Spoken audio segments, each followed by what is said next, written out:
These are politicians. Have they not painted us black enough? Have they not destroyed the Nigerian image enough? Nigerians, take a look at this headline and it says Tinubu's government tells United States fighting corruption is Nigeria's priority. And take a look at this other headline. It says that Tinubu's government demands $150 million bribe to make illegal Nigerian charges go away. You will all know these charges against Binance official who was, deceived to come to Nigeria, and when he came to Nigeria, he was arrested. Since then, he has been detained. Although there are two of them, one of them tried to run away. He was later captured in Kenya and brought back to Nigeria. And now this news is coming. See the headline for yourself. It's saying that this government is asking Binance to pay them 150 million naira as bribe so that they can release the detained official. Nigerians, these politicians, have they not destroyed the image of this country enough?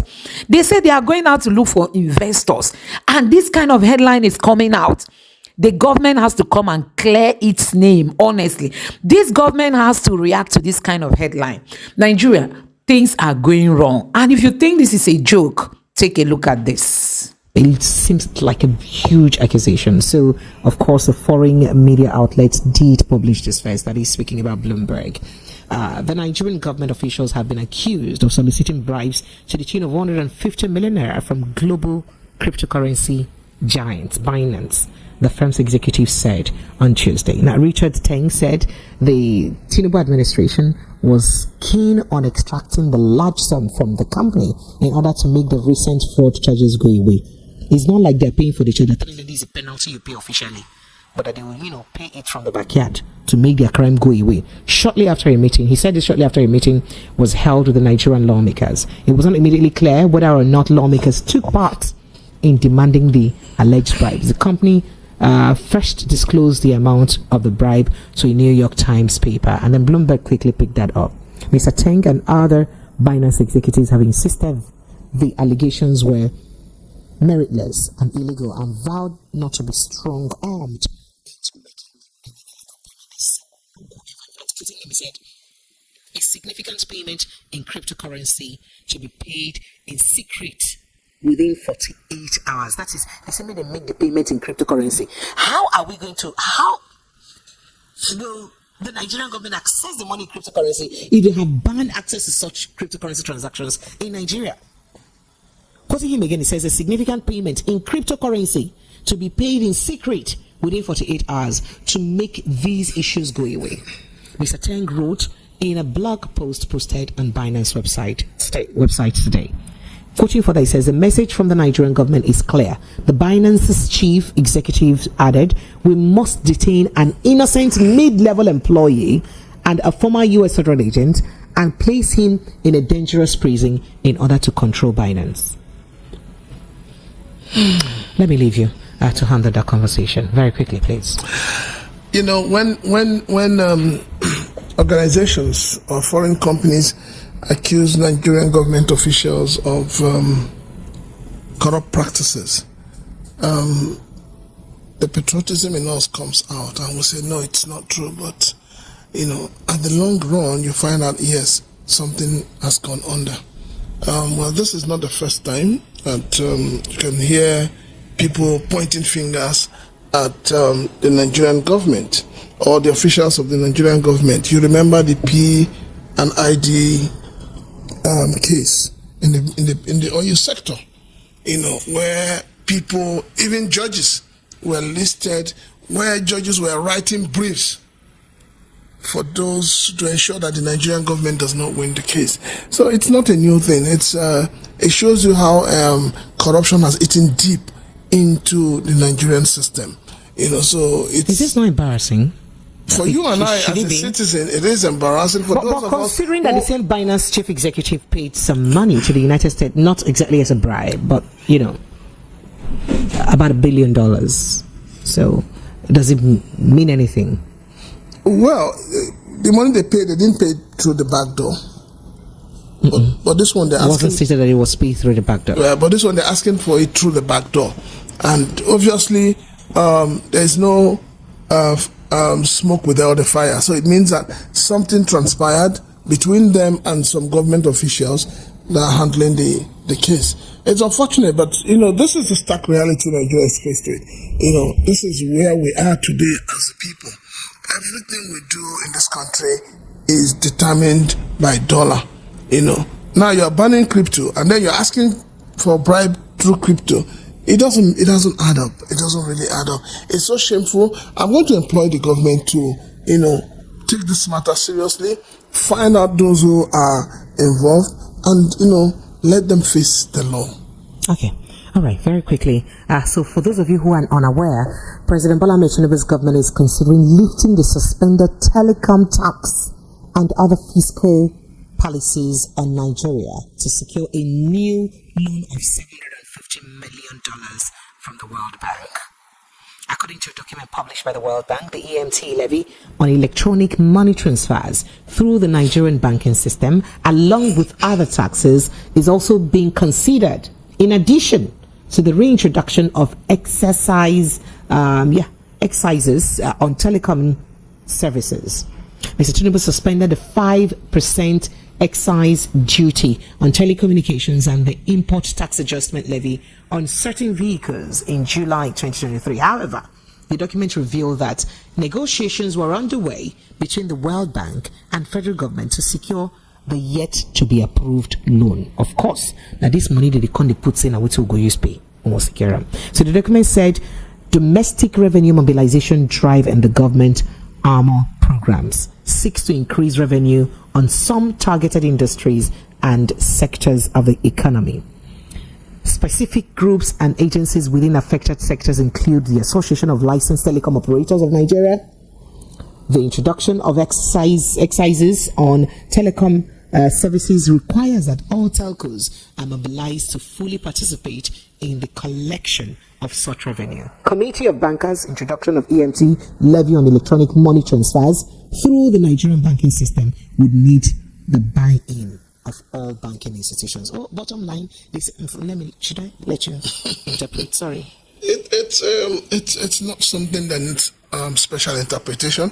What it simply means is that this government is using Scorpion to, flog Nigerian people. This government don't seem to realize that the Nigerian people are gotten to that level where, they can't even crawl, talk less of walking. Because with all these taxes they're introducing, at the end of the day, a man who earns 30,000 naira as minimum wage, how does he cope with his family? How? So it's very, very unfair. It's very, very it's the height of reckless governance in place. That's what is going on. This government has no human empathy. Has nothing to. It has lost humanity. And that's very, very painful. That's very sad. Because at the end of the day, the communication companies will move these taxes to the consumers. So it means if you recharge your phone with 500 naira, just one call, the whole money is gone. And it's going to be sad. It's going to be sad. It's going to be painful. It's going to have its toll on Nigerians. Nigerians are going to understand that right now we have moved into the second phase of shiggy promise. Yes. Okay, you live on radio. So that's the truth. It's okay, sir. Sorry, I don't. If I make you vex, no vex. Okay, so let's go to another conversation. Let's see, be an issue. I think we've said it more than we should say it. But let's go to the NLC's reaction to the conversation. NLC's statement by its president, Joe Ajari, lamented that the levy is another anti-people policy. Precious, Precious, can we go to something else? He's your Imo State brother, sir. The Nigerian Labour Congress has lost its steam. It has lost its teeth. It's a toothless bulldog. Nigerians are suffering, and the Labour Congress is dancing and romancing with the government. It is a shame. Now he said that the policy of government, this policy will cause, in the midst of excruciating economic hardship, is not good. He's speaking up. He's speaking up what? The next thing you hear tomorrow is that he said that vehemently. This time around, before they may condemn, this one is vehemently. You see the graph. Vehemently condemned. I am totally disappointed with the leadership of Ajero as the Nigerian Labour Congress president. I am totally disappointed, and I believe that a lot of Nigerians are totally disappointed. Nigerians don't even want to hear anything about the Labour Congress and the 2UC. They are part of those inflicting pains on the ordinary Nigerians. Because the Labour Congress is meant to defend the Nigerian people. But what are they doing? They are hobnobbing with the government. They are romancing with the government. They are dancing with the government. So as far as I'm concerned, there is nothing Labour would say that anybody will listen to or accept. So let them just go and let them forget it. Nigerians will fight for themselves. All right, so let's go to Nana. If Labour does not interest you, I don't want to hear about now. Hey, let me tell you. Because that is that right now, NAND has been, it has been infiltrated. They are saying they should sack Adelabu and Kiario. That because fuel has been scarce and the electricity tariff has been high. So, and there was another faction of them that now said that, you people should give Oga Presido time. Don't sack anybody, leave the good ministers that are doing good work. So they now have a faction among NAND. Unfortunately, I've always said this. Unfortunately, that is National Association of Nigerian Students. For those, I'm just trying to interpret for those. Precious, we have come to that level of decadence in our society where those who are, being maltreated, those who the oppressors are oppressing, rather than face the oppressors that are oppressing them, they are facing the same persons who have been oppressed like themselves. Is it not shameful that some people will come out as youths of this country, youths of this great nation? They will tell you when they see something wrong, they will tell you they are in support of it. Is it not the same youths that are parading themselves, trying to support Yaya Bello, a man who flinched the state funds? Is it not the same youth? So what kind of youths do we have in Nigeria? When will our youths wake up to realize that, look, the country belongs to them. It doesn't matter how they feel. A time will come when these youths themselves will find out that they have nothing else going for them. And it's drawing close. So the Nigerian youths, those who collect 5,000, 2,000, 1,000 from politicians to be singing their praise, everybody go chop breakfast.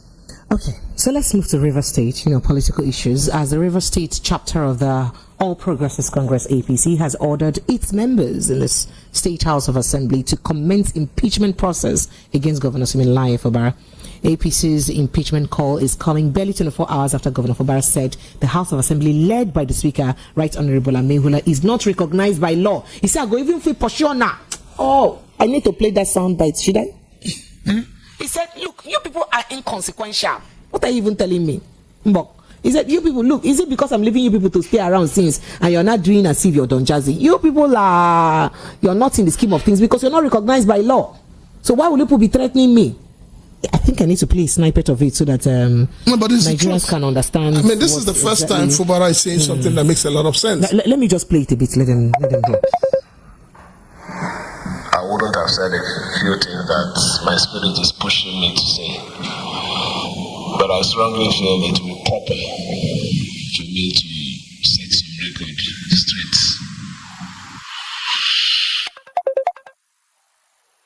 There is no problem. Even a husband and wife in the same house, they do have problems. But it is a bad thing when the problem that ought not to be anything becomes something, and if it gets out of the bedroom to the sitting room and into the compound. That is the case of River State. I'm also happy that you even mentioned issues of, even in the state of having all the powers, you show restraint. And I believe that everyone is alive. This group of men that are assembly members are not assembly members. They are not existing. I want you to be on record. I accepted that peace accord. I accepted that peace accord to give them a floating. That's the truth. There was nothing in that peace accord that's a constitutional issue. It's a political solution to a problem. And I accepted it because these were people that were eating in my house. These were people that have helped pay their children's school fees when I wasn't even a governor. So what is the thing there? Yeah, we might have a division, but I believe that one day we could also come together. And that was the reason I did it. But I think it's according to a time when I need to make a statement on this thing. so that they understand that they're not existing. The existence is me allowing them to exist. If I de-recognize them, they are nowhere. That's the truth. Wait, so he said that when some, traditional rulers from Bayelsa State paid him a visit yesterday. Are you surprised to hear that? But let's finish that conversation, because it seems that threat did not go well with the APC, because they are asking for his impeachment as a matter of fact that, why are not going to let this small boy just talk anyhow? You guys ensure your impeachment. So chairman of the APC in Rivers State, Chief Tony Okocha, said in a press conference in Port Harcourt on Tuesday that the impeachment process was necessary because the governor has insulted the sensibility of President Bola Ahmed Tinubu, who waited in to resolve the lingering crisis. How can you say that the settlement of President Bola Ahmed Tinubu is not constitutional? How can you say that? So they said that. But of course, the governor too, in his very gentle nature, also reacted to them. So the Rivers State governor has lambasted the All Progressives Congress APC over its call on the State House of Assembly to immediately commence an impeachment process against the governor of the state.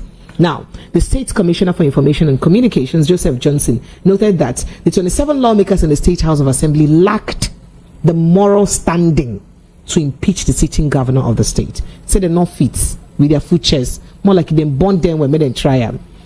Caretaker committee chairman of the APC in Rivers State, that what happened. So now the Information and Communications Commissioner, in a quick reaction, said Okocha lacked the morality to talk about the state government, noting that Okocha was not a legitimate member of the APC, first of all, because he's still the PDP. Johnson said moves to impeach the governor would not be an easy journey, noting that the people of the state would resist such moves with a drop of their blood. So if I know someone wahala for my dear River State, man, not try. He said it is not going to be an easy journey. They would not imagine embarking on it because Rivers people will resist them. Rivers people will resist them because it is even baseless to think of it. They are not fighting with legitimacy. They are only fighting for their own survival. And what's black for you puts that? The law says you can't put legality in illegality or on illegality. Let me stop there. I can't say further. Well, I must say that I'm impressed for once with Fubara. That he spoke? Yes. Because people didn't know the texture of his voice before. Not that they didn't know. People just felt that he was behaving as if he didn't know his powers as a governor. But in truth, he didn't say anything out of place. Because don't forget, the Constitution itself and the electoral law says that when you leave your party to another party, you automatically lose that seat, which they know. They all know that as long as they have moved from PDP to APC, that they have lost that seat. They have no local standing at all. And like everybody kept saying at that time, why was the governor tolerating them? But I'm happy, because you can't have people who get elected on a platform, and then you leave the platform, you go to another platform, and you begin to threaten everybody. I thought that by now, these honorable members would have come to their senses to say, look, it is time to move the state forward. It is time to shield our swords. It is time to find, amicable solution to all these things. And like the governor said, he took what Mr. President said to him as a political solution and not as a constitutional. He said he paid out of respect because. But you see, for the party acting, is it the caretaker chairman of the party to be talking like that? It shows you the arrogance and the high-headedness people take upon themselves. Power corrupts. Absolute power corrupts. Absolutely. That is what is playing out. The issue on ground has nothing to do with APC caretaker committee chairman. He shouldn't be the one telling the honorable members what to do. It's like now he's more like the de facto leader in the state, and he's directing his so-called boys on what to do. This is arrant nonsense. It is totally unacceptable. So you think that this threat doesn't hold water? It is totally unacceptable. We must have a system where people shouldn't just wake up and be threatening somebody. You can't be threatening a sitting governor. And there was one man that threatened him another last week or something. You can't be threatening a sitting governor. A caretaker committee chairman of a party threatening the governor. When our current president was governor of Lagos State, who could threaten him? Was it not the same person that took the federal government to court and won the case? This is why they have stopped teaching history in schools, because they don't want people to know a lot of things. But I think it is high time, the governor, takes that stand and insists on it and begin to take moves. So long as these people are no longer in PDP, they should all relinquish their seats and go back to their homes. You think that's possible? Do you think that they would? Well, if we want to have democratic system, if we want to have free and fair government where people can express themselves, it should happen. We need to start from somewhere. And for anybody talking about, that the governor is insulting the president is not a demigod. The president is not even a member of the PDP. In the first place, the president had no need intervening in internal politics of the party. They had no need. He shouldn't have done that. Maybe people are not advising Mr. President right. It is not his business. He should face the business of governance. All right, so let's get back to another governance issue regarding what happened over the weekend. That Governor Ademola Adeleke had said that he spoke with Governor Sanwo-Olu about the deportation of some Osun State indigents from Lagos State back to Osun State. So, the presidential candidate of the Labour Party in the 2023 election speech has condemned that the alleged deportation of Osun indigents from the state. Now, recall that there were reports claiming that, of course, that's happened. So, reacting to the development in the statement via his Twitter handle, Obi tweeted and said that deportation, as if that particular deportation is a violation of citizens' rights. Quoting him, he says, "I am deeply saddened and shocked by the recent report of the deportation of citizens, mostly of Osun State origin, by Lagos State authorities. This is not merely a concern for Osun State, but for all Nigerians who uphold the principles of unity, fairness, and justice." He went on and on and on. You agree with him?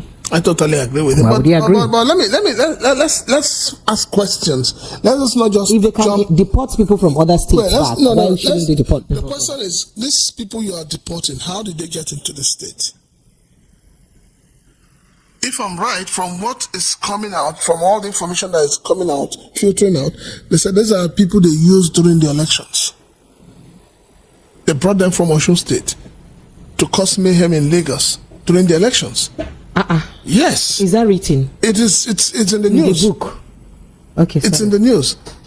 So why are you sending them back? Now they are of no use to you. So you have to send them back. He said this thing that has happened should also teach our Nigerian youths a lot of lesson. They should begin to learn from it. Stop making yourselves available to be used by the political class. They have to stop. Because they will only use and discard you. I keep saying it. At the end of the day, they will not appoint you as a commissioner. They will not even allow you to come into their house. They will not even allow their daughters or their sons to marry you or marry your children. So why would you sacrifice your integrity just for somebody who's going to give you 5,000, 1,000, one derrick of gari or derrick of rice to get into power? Why do all that sacrifice?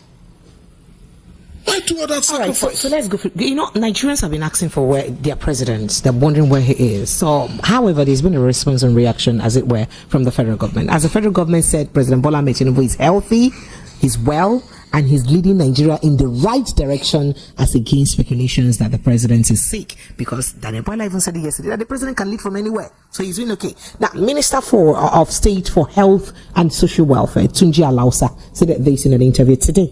He said this today, I think that was on Channel Television. The minister said President Tinubu's absence from the country is not due to medical reasons. See, just you know, to say go flex, but just come on. Precious. No, you know that since he went to that World Economic Forum in Saudi Arabia, he's not back. The question, they did not tell us this is exactly the question Nigerians are asking is not whether he's leading them well or not, because already, whether he's here or not, the suffering continues. The taxes are there. Nigerians wake up every day to a hard policy of this government that is ruining this country. But the point is this: even when you, as a minister, you are talking about the president, Nigerians have a right to know where he is. Where is he? telling us that he's fine, is this, his location or wherever he is not to be known to Nigerians. So he finished from Saudi and vanished into the streets of Saudi and be walking around to the scenery. Is that what they're telling us? The point is, people are asking, where is he? Is he in Saudi? Is he in France? Is he in US? Where is Mr. President? That is what people are asking, and not all these excuses that these government officials are giving to us. Okay, so because of time, we're in a hurry. The Arawa Consultative Forum, ACF, has commended the president, Klapan for president, and Nigerian government generally for stating that it has no plans to allow foreign military base in the country. Recall that was a thing as published in the news, that there were allegations that the French government and the United States government is pressurizing Nigerian government to establish military base in Nigeria, especially some of those whom were laid off by the Niger Republic, neighbors from the backyard. Well, so we're clapping hands. You don't have to say hands anything. Are you clapping? At least the president said that we don't have that. No. What hands are you clapping? The only reason why the presidency is even denying it is because the Nigerian people are speaking up against it. Other than that, it could have just happened. After all the taxes being levied on Nigerians, are they discussing it with Nigerians?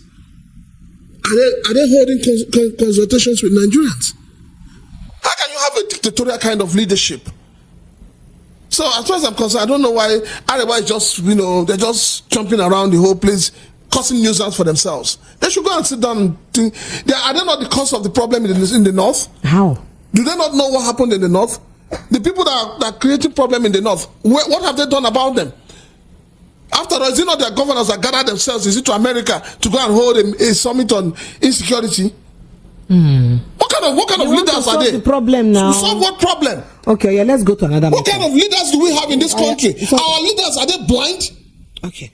So, Prince Francis Chinaka, you recall that we budgeted money on the supplementary budget to, in fact, the original 2023 budget is budgeted money to fix some places in the National Assembly. We budgeted money again and again. But after they fix it now, the National Assembly said they don't like the new chamber or we didn't fix to them. So the repair no work at all. The Chief Whip of the Senate, Ali Ndume, has criticized the quality of renovation carried out in the Senate permanent chamber. Mr. Ndume is the senator of the Borno State from Borno South, lamented that the chamber was poorly renovated despite the billions of naira expended on it. The senator made the remarks during plenary today, Tuesday. In fact, there was a lot of what's going on here? Is this what the plenty money will spend for? Why is this place like this? Who collect the contract? How the person use the contract? What's going on? Will they probe it? But then again, very quickly, senators, as they resumed today, that they prolonged their holiday now because Maka renovation and all that. So as they resumed today at the newly renovated chamber, the National Assembly said they had at Assembly, Sergeants at Arms have barred at least 10 television stations in the country from having access to the gallery. So a Sergeant at Arm operative who was stationed at the entrance of the chamber told journalists that Senate President Godswill Akpabio instructed the security unit to restrict and prune down the number of media houses covering proceedings. So right now, the chamber is no longer open for the public to know what they're discussing. Now, selected media houses only.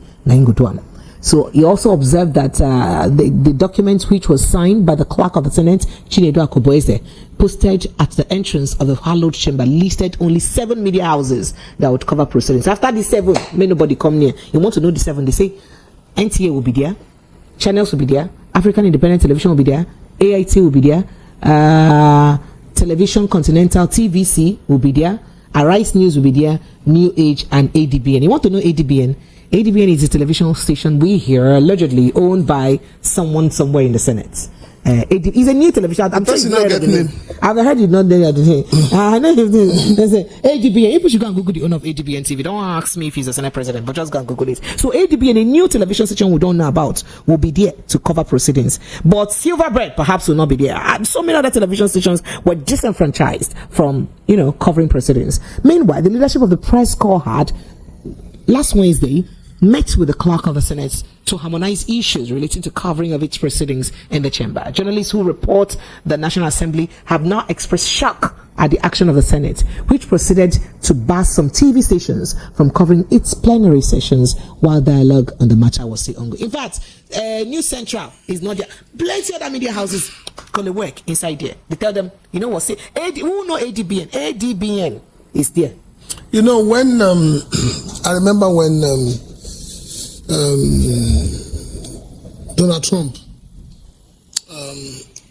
became the American president, and I think it was CNN reported that he told that he didn't want to see. Oh yes. You know, and then his employers insisted that he must go back. And at the end of the day, what happened? He couldn't take away the right of the press. So I was going to say that all know that Binance official has been held by the Nigerian government. This man came to Nigeria. They told this man to come to Nigeria so that they would discuss business. And when this man came to Nigeria, they arrested them. There were two of them. One of them ran away and he was later caught in Kenya. They brought him back. And today we are hearing this news that Tinubu's government is asking Binance to secretly pay them $150 million as bribe so that they can release the detained Binance Financial. Nigerians, this country is in a mess. These people are not ashamed. We were just battling of forged certificate forgery during the election. And now this government is boldly asking for bribe from a reputable CEO. That's the CEO of Binance. Nigerians, if you think this is a joke, take a look at this. So guys, you have seen it for yourself. These are leaders. They are not ashamed. Have they not painted us black enough? Have they not painted the image of this Nigeria enough? Have they not painted it black enough? Have they not destroyed Nigeria enough? Should we not be ashamed of ourselves by this time? How can we be seeing this kind of headline when Tinubu says he's going to ask investors to come and invest in Nigeria? And look at the kind of headlines coming out in Nigeria. So guys, I don't even have much to say, but I don't know what you make of all this. Just drop your thoughts in the comment section below. Please don't forget to subscribe to the channel and turn on the notification bell. Thank you.